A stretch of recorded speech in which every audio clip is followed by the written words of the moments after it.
दूसरे के पास हो जाता है तो दिक्कत है आपको, जब आपके पास हो जाता है कह रहे तो दिक्कत है आपको। कहता है कि तब आपको पसंद नहीं आता जो परमेश्वर ने आपको दिया, आप कहते हैं बेकार है बेकार है बेकार है। मैं कह रहा हूं अय्यूब के जीवन से सीखो। अय्यूब कहता है परमेश्वर दुख दे चाहे सुख दे, मैं तो तेरा हूं, तेरा ही रहूंगा। हालेलुया। जैसा मिला है परमेश्वर संतोष रखूंगा। अगर आप परमेश्वर को ऐसी बातें बोलते हैं कि परमेश्वर जो मिला है मैं तो एडजस्ट कर लूंगा, परमेश्वर एडजस्ट नहीं कराएगा। अगले साल मैं कह रहा हूं एक कमरे रसोई है, अगले साल मैं कह रहा हूं 4 कमरे वाले मकान में जाओगे यीशु मसीह के नाम में। अगर आपने परमेश्वर को कहा है कि परमेश्वर मैं एडजस्ट कर लूंगा, पवित्र आत्मा तेरा धन्यवाद करना एडजस्ट करना होता है। हर बात में धन्यवाद देना सीखो।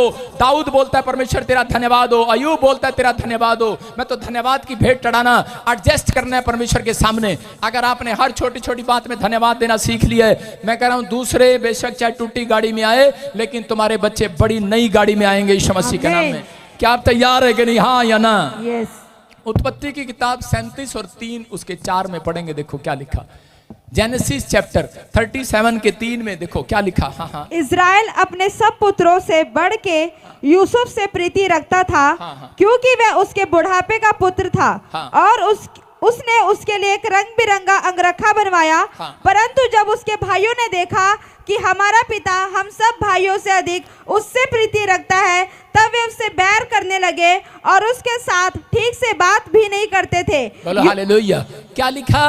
कह रहा है कि यहाँ पर यूसुफ ने कह रहा है जब अच्छे कपड़े लाल रंग के बैरंगी कपड़े कह रहा है जब वो पहनने लगा, कह रहा है नया अंगरखा पहनकर अपने भाइयों के सामने आया, उसके भाई उसे जलने लगे हैं। लिखा जलने लगे हैं।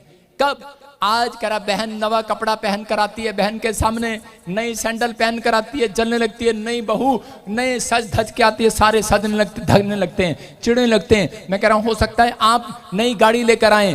कह रहा बहुत सारे लोगों को नहीं पता जब आपके ऊपर कोई जादू टोना नहीं कर सकता, कह रहा लेकिन जब आप जलन करते हैं तब आपके पीछे जलन वाली आत्मा आपके ऊपर ब्लैक मैजिक करती है।